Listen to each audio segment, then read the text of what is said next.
2022년에 부동산에서 기회가 올 수 있다라고 보는 거는 주식과 부동산의 상관관계 때문인 거예요? 아니면은 뭐 아니요. 그러면 그때 가서 부동산이 빠진다는 얘기가 아니라 지금은 주식으로 벌 타이밍이라는 거죠. 그래서 지금은 주식으로 벌어서 제가 이제 2003년, 4년도에 네. 그런 식으로 벌어서 집을 사는 것처럼 땅에 묻어놔야 된다. 네. 불로 번 돈은 땅에 땅에 묻어놔야 묻어야 된다. 되는데 이번에 주식이 다시 불처럼 이렇게 하는데 이번에 주식을 살 타이밍이 한 번 있을 겁니다. 예, 어떤 살 타이밍을 준다고 보냐면요. 잘하면 저는 1950 전후로 이제 살 타이밍을 준다고 보거든요. 근데 저는 뭐 그런 눌림목이 전혀 무서운 조정이 아닌데, 그렇게 빠지면 되게 무서울 거예요. 예, 2200, 이번에 2250 정도 갔다가 1950 가는 거니까 좀 무서울 수도 있는데, 왜 살 타이밍을 한번 준다고 보냐면, 주식을. 예, 그래서 지금 주식을 갖고 계신 분들은, 한 80% 정도 비중을 유지하고 계시다가, 이번에 그 타이밍을 만약에 준다면, 만약에, 안 주고 그냥 올라갈 수도 있습니다. 그럴 가능성 때문에 80%는 무조건 들고 가셔야 되는 건데, 이번에 못 올라타신 분들에게 대해서 하나 이제 찬스를 줄 수 있다라고 생각하는 게, 이번에 아주 엄청나게 큰 변수가 하나 있어요. 불확실성. 뭘 것 같으세요? 트럼프 대선? 예. 11월. 뭐 굉장히 예리하시네요. 죄송해요. 제가 모르는 척 해야 되는데. 아니, 제가 뭐 대본을 미리 드린 것도 아닌데 다 알고 계시네요. 이 트럼프 대선이,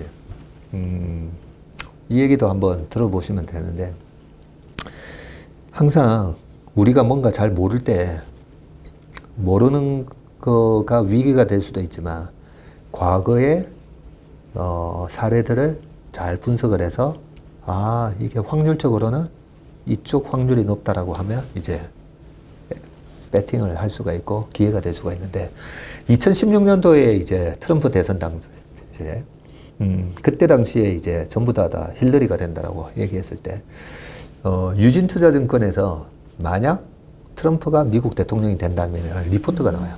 그 리포트를 갖고 세미나를 하다가 트럼프의 이제 공약들을 쭉 보면서,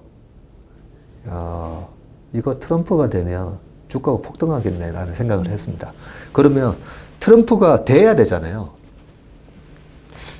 그 자료에는 나와 있지는 않지만, 트럼프가 된다면이었는데, 트럼프가 될 가능성에 대해서 이제 공부를 해봤어요. 공부를 해봤더니, 미국은 이 선거제도가, 미국의 대통령은 어떤 제도죠? 4년 중임제잖아요.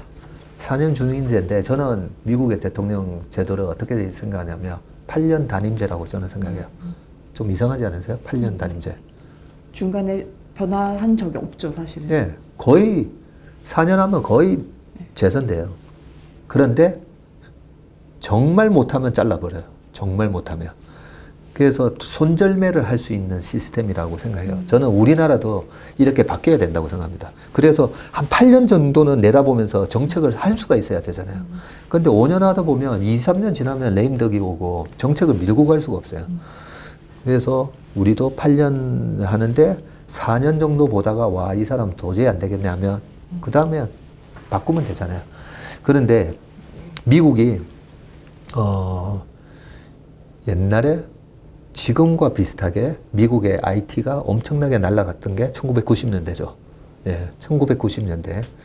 그 1980년대에 레이간 대통령이 공화당으로서 8년 하고, 그 다음에 아버지 부시가 4년 하시고, 그리고 빌 클린턴이 되고요. 빌 클린턴 8년 사이에 아시아 외환 위기, 러시아 모라토리엄부터 해가지고 이머징이 되게 안 좋은데도 미국은 경기가 엄청 좋죠. 그렇죠. 그렇죠? 그런 엄청난 성과를 하고 이제 선거가 빌 클린턴 이제 4년 끝나고 민주당에서 후보를 누굴 냈었죠? 그때 아들 부시에 대항하는 후보가 네. 척이죠. 힐러리 아니었어요? 힐러리가 아니라 엘고가 나왔었어요. 맞다. 네. 우리 기억 속에서 불편한 잊혀졌어. 진실, 그죠? 불편한 진실이라는 그런 영화도 나오고 했던 그 잘생긴 슈퍼맨 같은 그런 엘고가 나오고요. 전임자가 너무 잘했잖아요.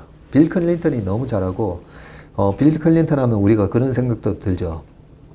루인스키라고 예, 부적절한 inappropriate한 행위를 했었다 해서 했는데 그런 루인스키 사건이 있었음에도 불구하고 빌 클린턴이 퇴임할 때 지지율이 얼마였냐면 80%였어요.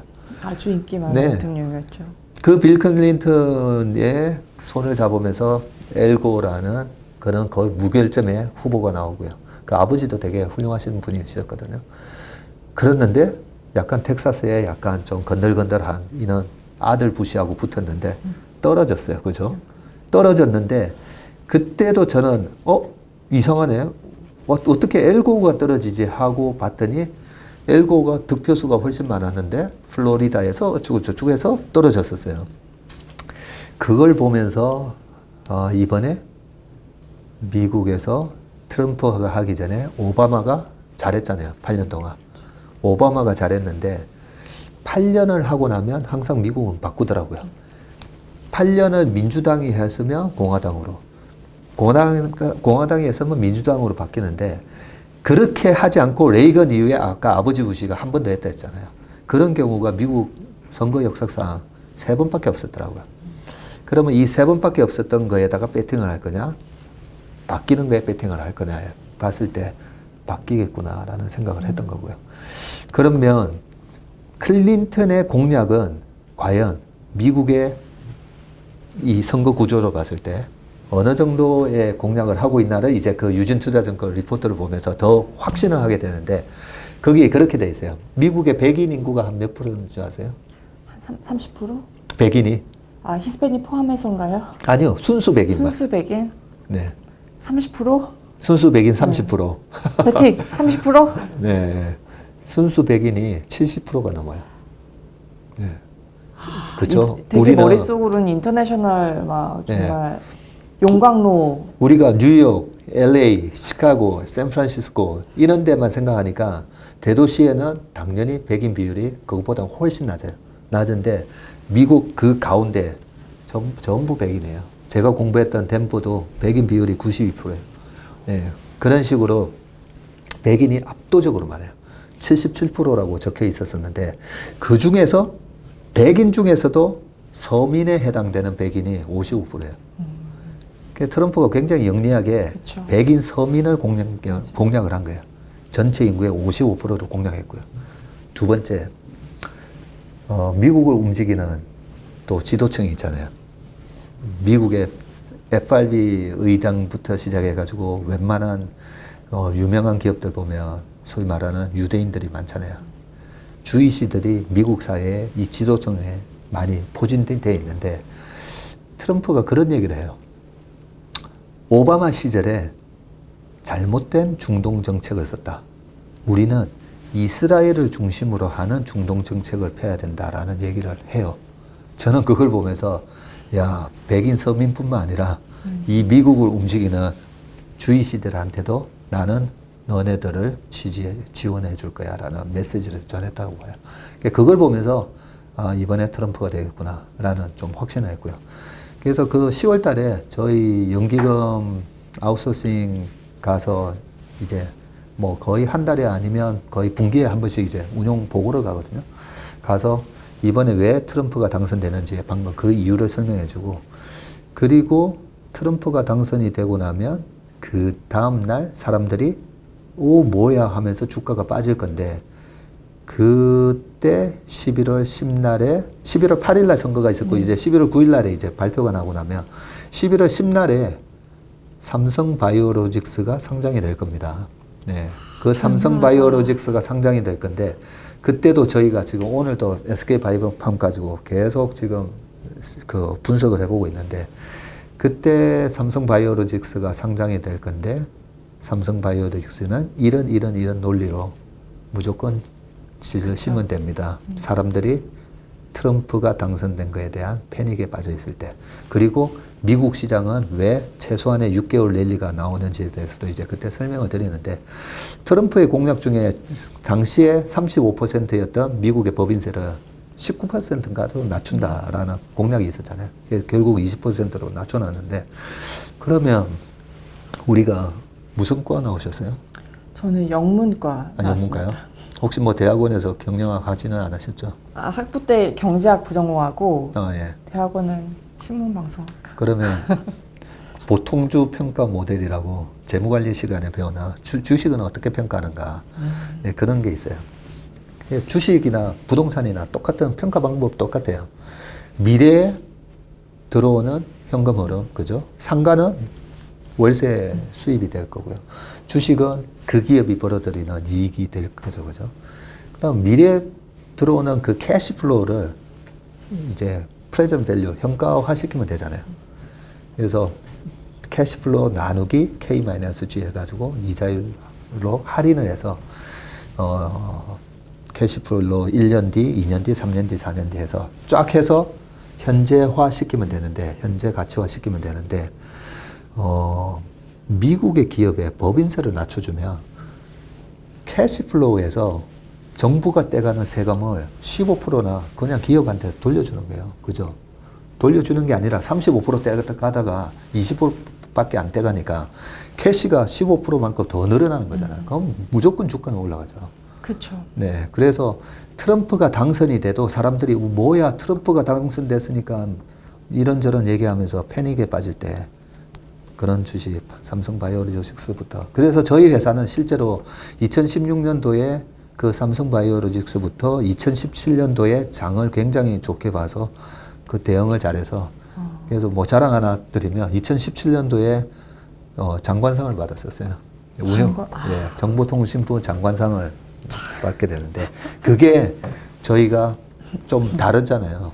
이 바텀업으로 그냥 잘 되는 기업을 찾아다니는 게 아니라 전체적인 시장을 이게 되는 시장인지 주식으로 돈을 벌 수 있는 시장인지 아닌지 판단이 제일 중요하고요. 야, 얘기 들어보니까 박세희 전문 얘기 들어보니까 뭐 돈 엄청 벌었겠네 고객들도 하는데 2018년 19년 장을 제가 잘못 봤어요. 왜 잘못 보셨어요? 네, 그 잘못 본 얘기를 이제 좀 해드릴게요.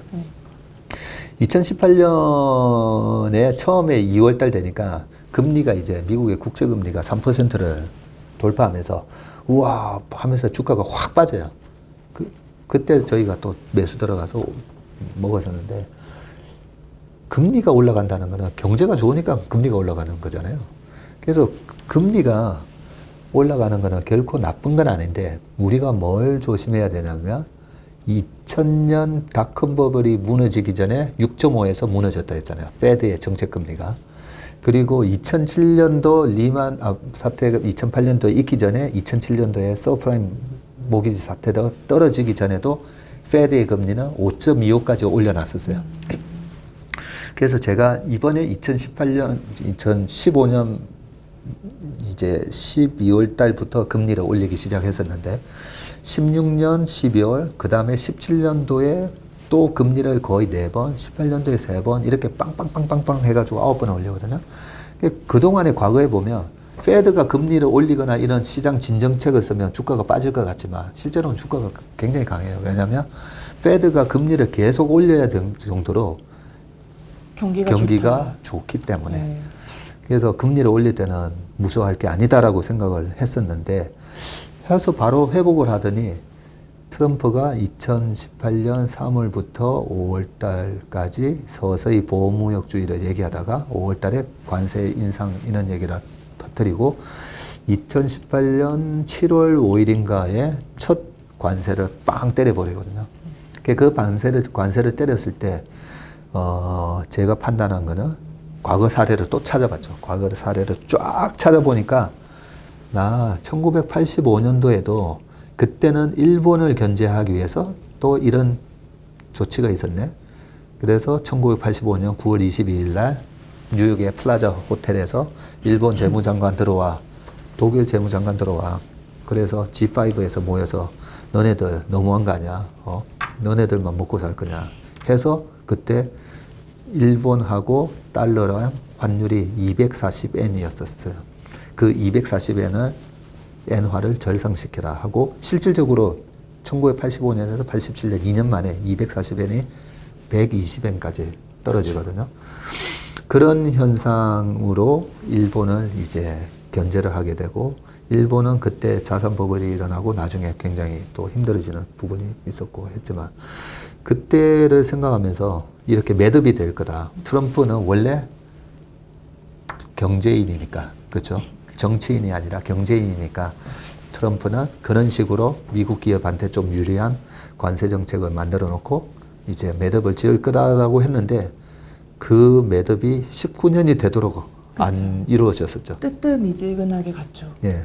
그리고 또 하나, 그때의 페드의 대차지표를 보시면 4조 5천억 달러까지 늘어났던 페드의 자산이 슬금슬금 조금 테이퍼링이라고 돈을 이제 회수하기 시작해가지고 4조 5천억 달러에서 3조 8천억 달러까지 거의 우리 미국 달러로 7천억 달러를 회수를 하거든요.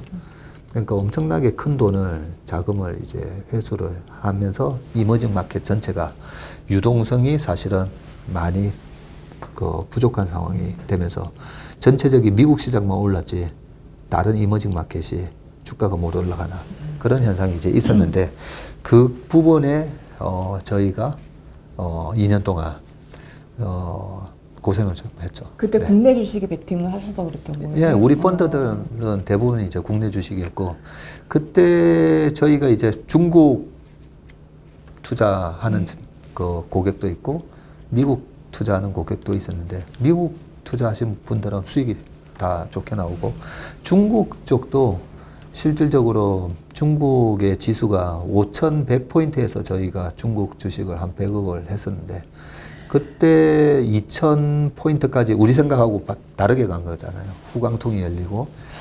그런데 한 15% 수익 났다가 마이너스 5% 정도에서 저희가 이제 손실 관리를 하고 2017년도에 그걸 다시 플러스 38%로 만들어서 돈을 돌려드렸어요. 예. 그렇게 이제 해외 주식은 좋은 성과를 냈는데 국내 주식은 그때 2018년도에 2,400, 500대에서 설정된 그 자금들은 지금도 손실이 나 있어서 그 스트레스가 그 스트레스 한 2년 반 동안 받다 보니까 많이 늙었어요, 제가. 원래 동안이셨는데. 그렇지만 그런 분들의 그 고객 자금조차도 정말 내년 말까지, 내후년 초까지 네. 3천 바라보신다는 거잖아요. 네. 그래서 요즘은 마음이 좀 많이 편하시다. 이제 편한 게, 이제 돈을 벌고 실제로 다 회복할 수 있는 장이 되다 보니까 지금은 이제 빠르게 2100대, 200대 뭐 설정됐다는 거는 벌써 다 플러스로 회복돼서 뭐 많이 회복이 되고 있어요. 네. 그러면 그 정말 미국 대선에서의 그 변수에 이번에는 어떻게 베팅하세요? 네. 그래서 지금은 공부하는 단계예요. 어디가 될지. 4년하고 웬만하면 안 잘린다 했잖아요. 그래서 확률적으로는 트럼프가 재선이 된다라는 확률이 아직은 높은 편이거든요. 근데 이 확률에서 또 미국의 실업률이 7%를 넘었었을 때 재선이 된 대통령은 또 없어요. 이 확률하고 지금 부딪히고 있어요. 거기다가 약간 그거죠. 또 인종차별이라는 또 터부 시대는 그걸 그렇죠. 건드려 놓은 상태라서 네. 저는 오히려 그쪽에서 변수가 터지지 않을까 생각도 하는데 네. 그러면 저희가 시나리오를 생각해 볼 수 있잖아요. 재선이 됐다. 그때는 그럼 주가가 안 빠지고 쭉 가는 건가요? 그러면 이제 시나리오 분석을 해야 되죠. 네. 예, 시나리오 분석을 해야 되는데, 그거는 그때 가서 대선 한 달 전쯤 얘기를 하는 게 좋지 다시 않나. 모셔서 예. 하는 왜냐하면 거기에 대한 큰 그림은 저희가 갖고 있어요. 큰 그림은 이제 트럼프가 재선이 되면 큰 변수는 없어진 거잖아요. 없어진 건데, 만약에 이제 바이든이 된다라고 가정을 했을 때 제가 그냥 러프하게 시나리오를 좀 짜놓긴 했거든요. 네. 그 러프한 시나리오만 그냥 이거를 말씀드릴까 말까. 네. 그 러프하게 그냥 말씀드리면 바이든이 되면 엄청난 큰 변화가 일어나죠. 법인세를 다시 올린다고 하니까. 그렇죠. 법인세를 다시 올리면 일단 큰 우리의 고객의 자산 배분에 있어서 미국 비중이 지금 50, 중국 비중 20, 한국 비중 30, 뭐 이런 식으로 저희가 외화자산 같이 운용하는 고객인 경우에는 네. 비중을 그렇게 그동안에 두어 왔었는데 미국 비중을 많이 줄여야 돼요. 법인세가 올라가니까 그죠? 그렇죠. 그만큼 네. 주가는 내려갈 네. 거고.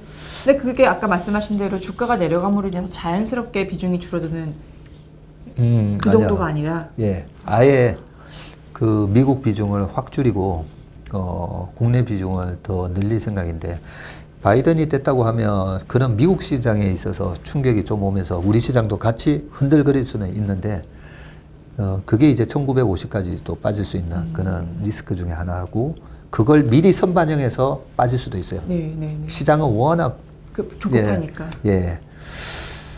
그런데 바이든이 되잖아요. 그러면 일단은 지금 글로벌하게 돈이 엄청나게 많이 풀렸죠. 그죠? 엄청나게 많이 풀린 돈이 이게 어디로 뭐 불타서 없어지는 게 아니라 풀리는 돈이잖아요. 페드는 돈을 풀고 조금 회수하는 척하고 또 왕창 풀고 조금 회수하는 척하고 이러지 돈을 왕창 푸는 돈을 다 회수하지는 않거든요.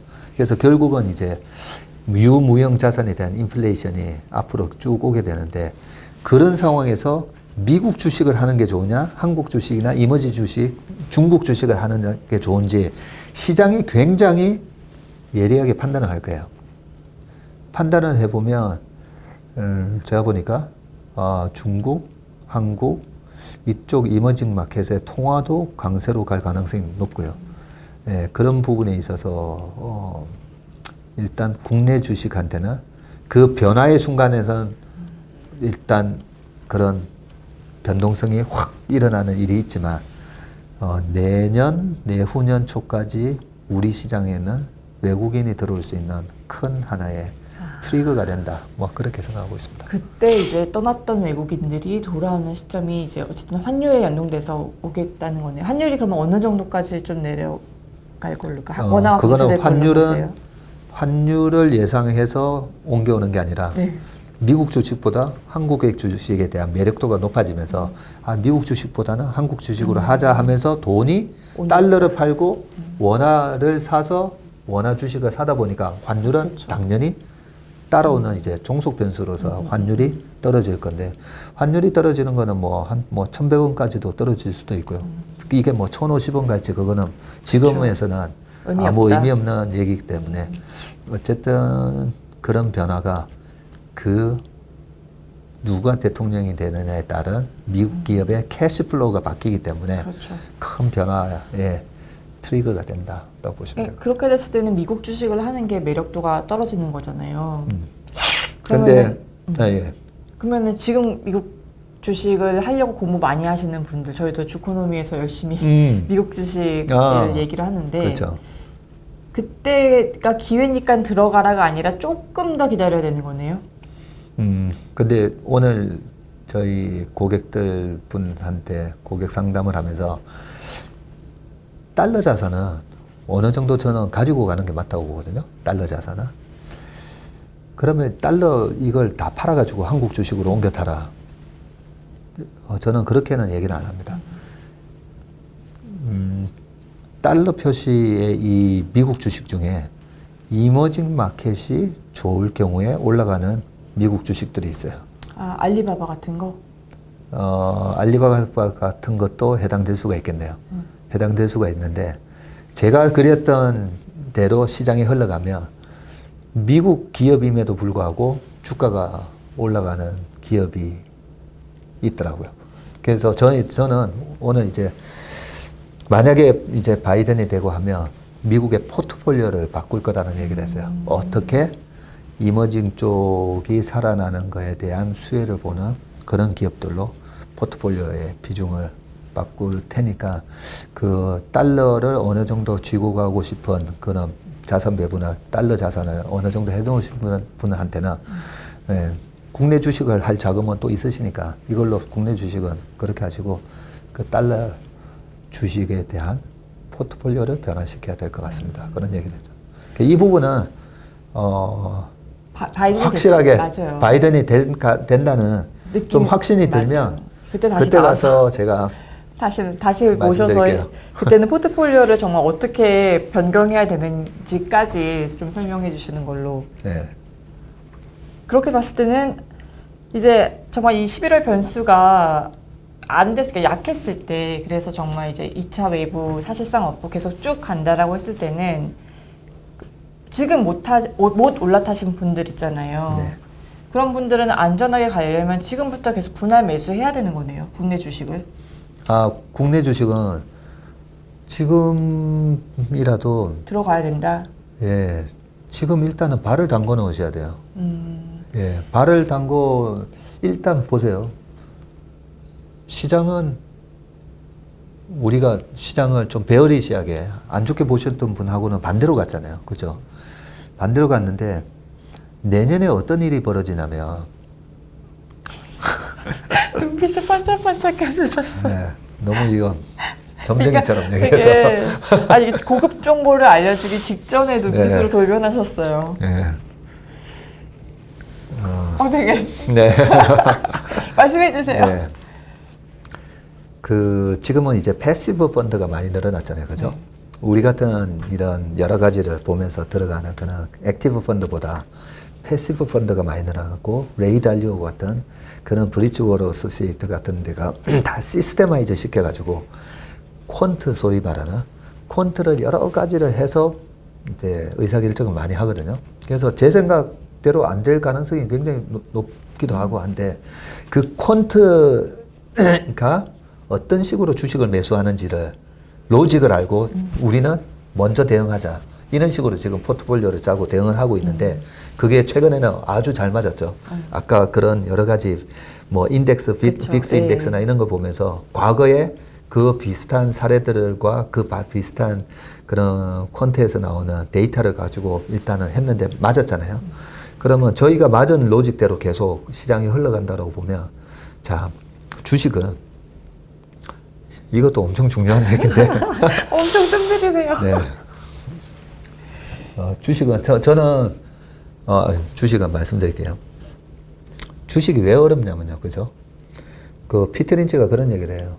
아우토반에서 이 운전을 하면서 백밀러를 보면서 백밀러 뒤에 어떤 차가 바짝 불러가지고 200km로 달리고 있는데 바로 뒤에 달리고 있더라는 거죠. 그 순간 엄청나게 막 후달려서 그런 경험을 얘기를 했었는데 그러면서 피터 린치가 하는 얘기가 백밀러를 보면서 운전하지 마라. 사실 그렇잖아요. 운전할 때 제일 앞이 그렇죠. 중요하잖아요. 네. 네. 그 백밀러를 보면서 운전하지 말라면서 하는 얘기가 경기에 선행지표가 있고 후행지표가 있잖아요. 전형적인 후행지표가 실업률이잖아요.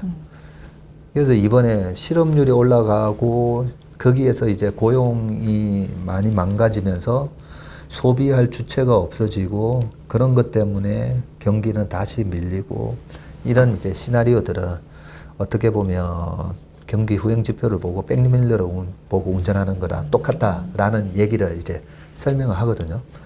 그러면 주식 자체가 리딩 인디케이터예요. 그렇죠. 선행지수잖아요. 그죠? 선행지수죠. 예. 경기 선행지수 중에 가장 정확한 것 중에 하나가 바로 이 주가잖아요.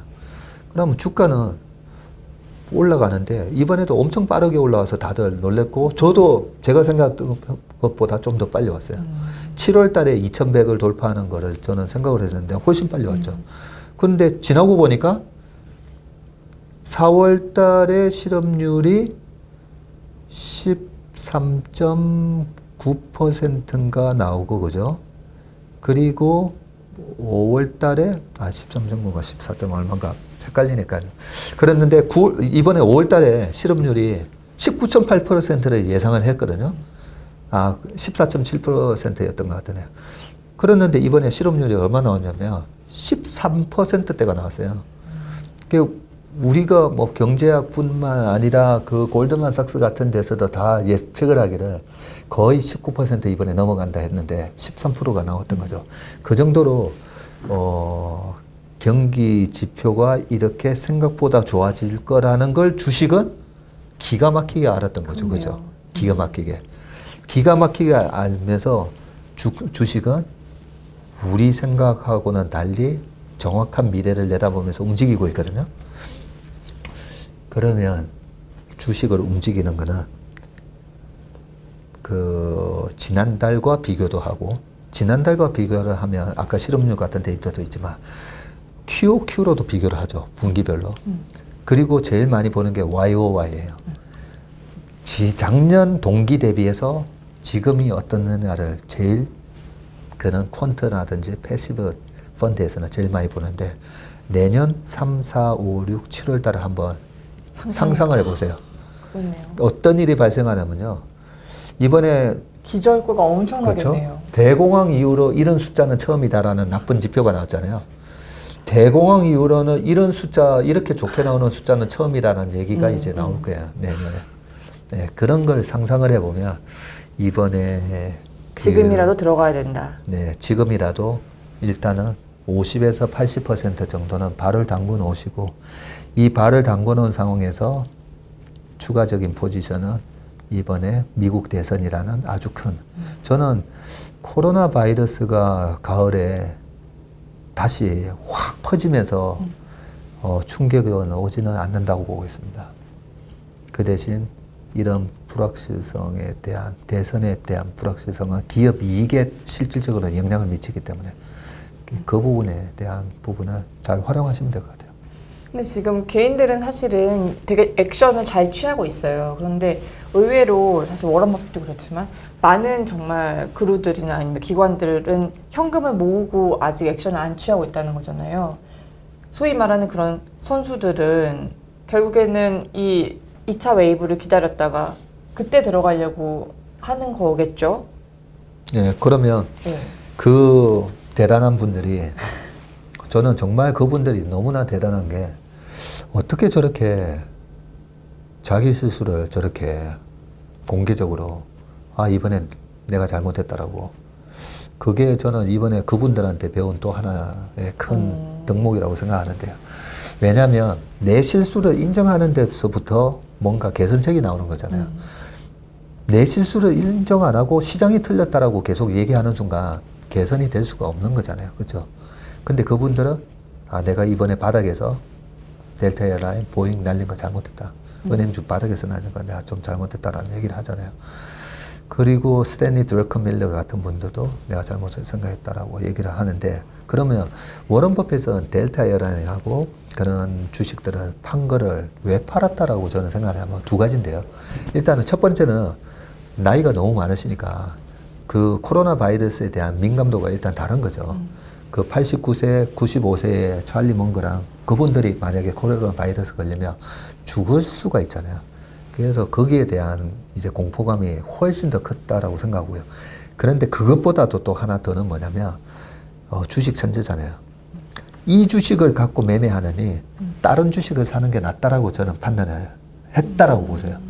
그래서 지금은 워런 버핏이 나 이거 까고 나 이제 이거 살 거야 라고 뭘 살 건지는 얘기 안 하잖아요. 맞아요. 금 사셨겠다. 사고 나서 얘기하잖아요. 사고 나서. 네, 근데 저는 금을 사셨기보다는 왜냐면 계속 두려움에 떨고 있기보다는 잘못 봤네라고 얘기하셨잖아요. 그러면 애플 주식을 더 늘릴 건지 아니면 이번에 언택으로 더 수혜를 받는 뭔가를 사실 건지 자금의 효율성 워런 버핏은 자금의 효율성을 따진다고 보거든요. 그래서 우리가 아까 뭐 손절매 얘기도 나왔었는데 제대로 봤는데 아직 안 했네라고 해서 이 보초병을 세우고 있다가도 이 보초병을 세우고 있는 것보다 이 주식을 사서 먹는 게 훨씬 낫다라고 하면 이 주식을 과감하게 파는 거거든요. 손절을 하는 게 아니라 교체를 해주는 건데 그런 것처럼 워런 버핏은 조만간에 나는 이런 주식을 좀 더 샀다라는 그런 발표가 저는 나온다고 봐요. 금을 사기보다는. 근데 레이 달리오는 지금 금값이 계속 좋잖아요. 그리고 2009년, 10년, 11년도에 유가도 막 올라가고 실질적으로 그때 11년도에 금값이 1888 온스당 그까지 올라갔던 걸로 기억하기 때문에 지금 뭐 저는 금은 아닌데요가 아니라 저는 금값도 올라간다고 봐요. 인플레이션의 쓰나미는 일단은 제일 우량한 자산부터 오는 거기 때문에. 저도 한 가지만 더 여쭤볼게요.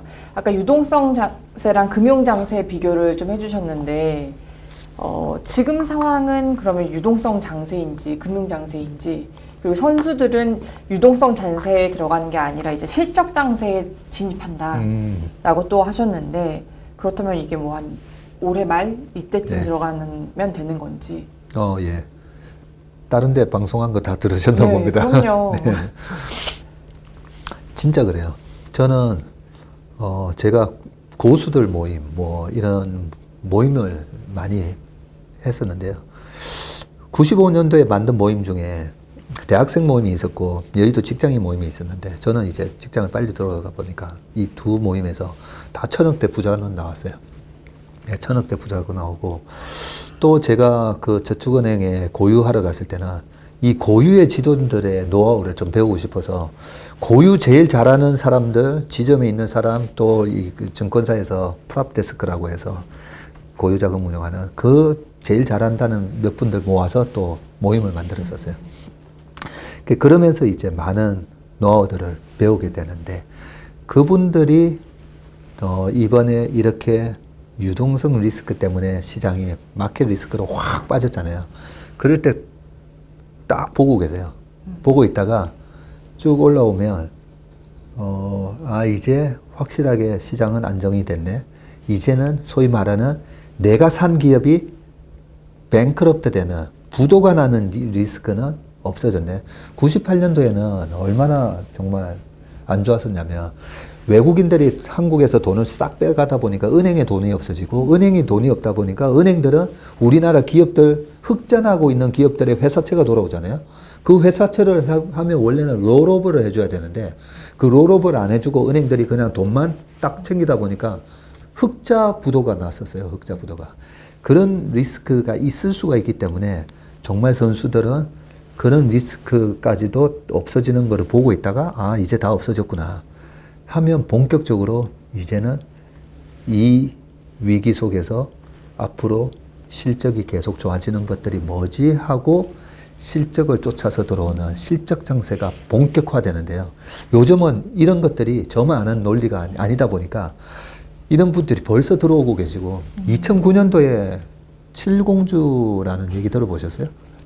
학교의 칠공주도 아니고 칠공주이셨을 것 같기도 한데 칠공주 장세라는 게 있었고요. 2010년, 11년도에 넘어가면서는 이제 차화정 장세로 바뀌었는데 차화정까지는 아마 기억하실 수도 있는데 칠공주 장세가 지금도 비슷한 7가지 종목이 엄청 세게 올라가고 있어요. 칠공주 말해주세요. 예, 저희는 벌써 이제 2009년과 같은 상황이 올 거다 해서 저희가 뭐 2달 전에 이번에 칠공주는 뭘까? 근데 이 칠공주가 뭔지를 답을 찾는 거는 제일 좋은 게 우리나라의 시가총액의 부동의 1위는 뭐죠? 삼성이죠. 삼성전자잖아요. 네. 2등부터 10등까지가 자꾸 바뀌어요. 네. 그러면 이 10등 근처에 있다가 이 위로 올라오는 기업들이 보면 보통 이제 그런 칠공주의 네이버, 후보들인데 카카오. 그러면 이제 위에서부터 보면 삼성전자, 하이닉스. 그 다음부터 보면 이제 네이버도 있죠. 삼성바이오, 셀트리온, 카카오. 그러면 여기서 이제 분류를 해보면 네이버랑 카카오는 플랫폼 기업이고 그죠? 그 다음에 삼성바이오랑 셀트리온은 바이오고 그리고 또 2개는 LG화, 삼성 SDI 같은 테슬라의 그런 중국의 전기차에 대한 밸류체인에 있는 부분. 그럼 6개잖아요. 6개 중에 원래 9위에는 LG생활건강이 있었는데 들어왔다가 지금 11위로 빠져있고 그 10위에는 이제 현대차가 있었는데 현대차의 굴욕이죠. 원래는 현대차가 넘버 2에 있었었는데 그게 이제 쭉 밀려났었는데 그 12위인가 13, 4위에 보면 NC소프트 같은 경우가 빠르게 계속 올라오고 있는데 그러면 그런 기업들이 실적을 옛날에 동반 안 하고 스토리로만 올라왔느냐라고 보면 2009년, 10년, 11년까지 차화정 장세까지 그 7종목과 차화정 장세의 그 종목들은 전부 다 실적 성장을 동반하고 올라왔었어요. 그래서 지금 방금 언급드렸던 그런 기업들의 재무제표를 한번 보셔야 됩니다. 재무제표를 보고 이 종목을 사셨다면 뭘 체크를 하셔야 되냐면 차트를 보면서 계속 얼마까지 가냐 이것도 보시기도 하셔야 되겠지만 제일 중요하게 체크해야 될 거는 분기 실적 나오는 거 체크해야 돼요. 근데 분기 실적 나온 걸 어떻게 체크하셔야 되냐면 지난 분기보다 늘었네가 아니라 컨센서스가 도대체 애널리스트들은 시장은 이 기업들의 분기 실적을 얼마로 예상을 하고 있었는지를 보고 이거랑 비교를 하셔야 돼요. 여기서 오늘 마지막 제일 중요한 부분이 나왔는데 주식은 컨센서스와의 싸움이에요. 대중이 생각하고 우리가 기대하고 있는 컨센서스를 다른 말로 기대치라고 보면 돼요.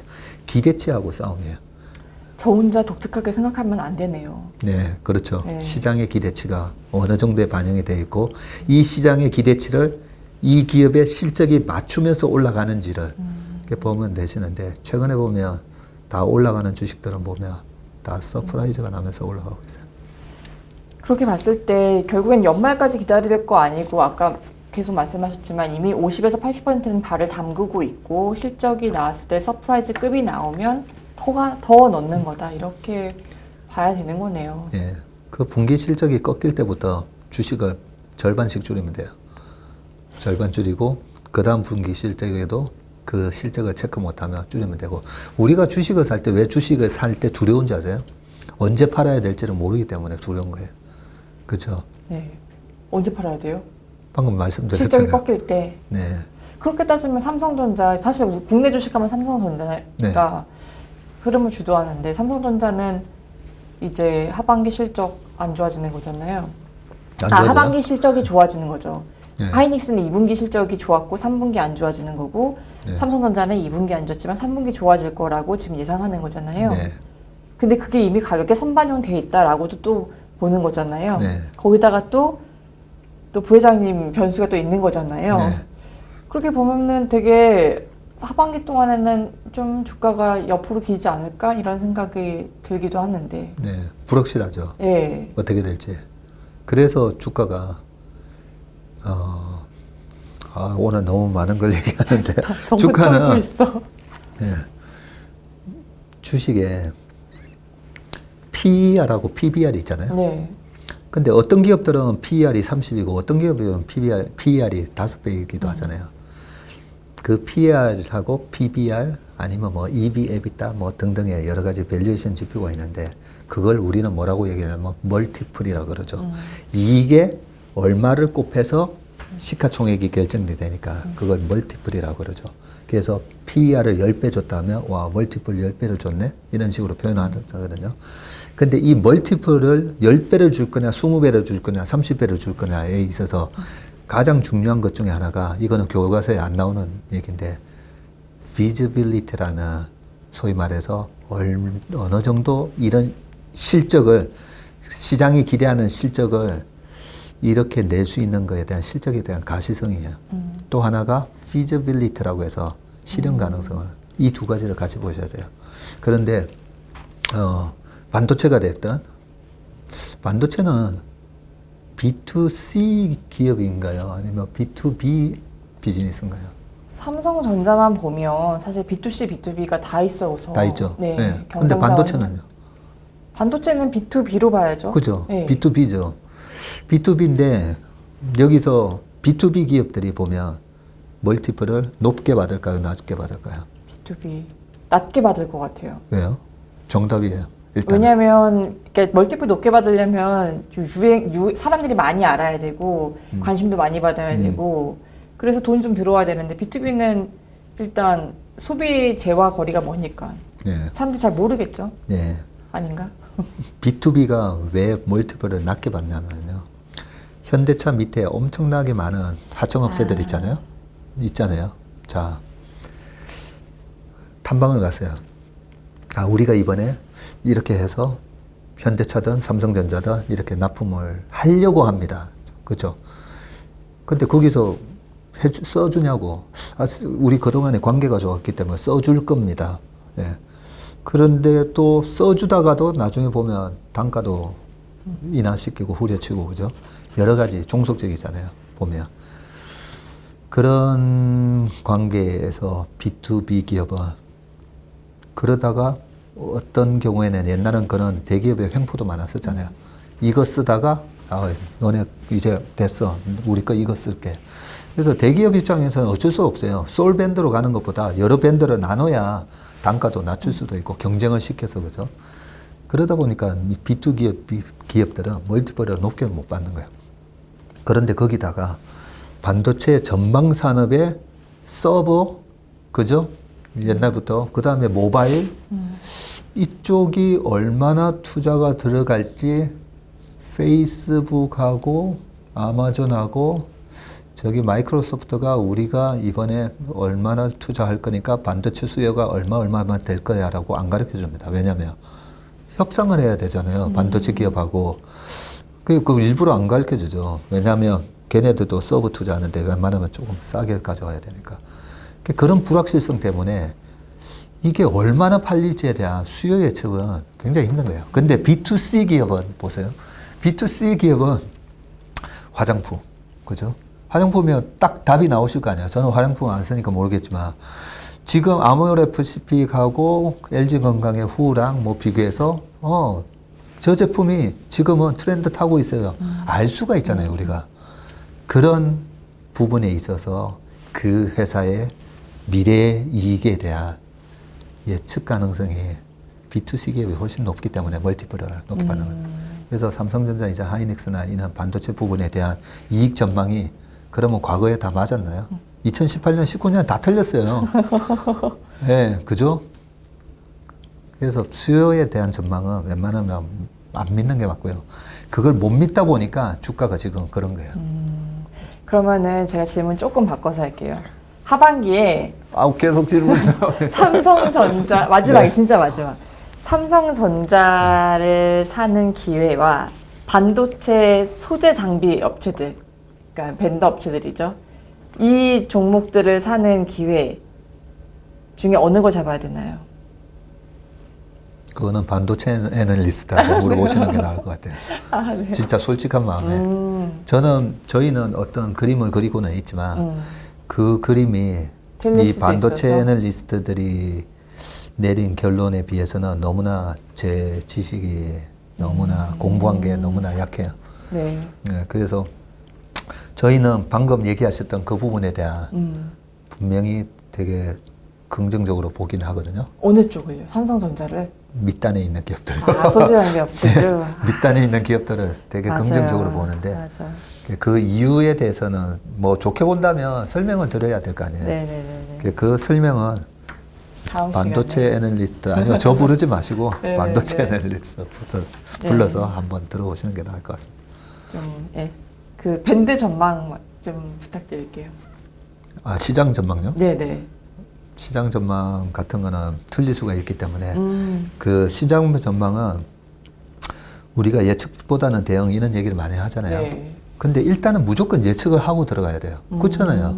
시장이 안 될 거라고 생각하면서 주식을 사면 안 되는 거고 시장이 될 거다 생각해서 주식을 사는 것처럼 네.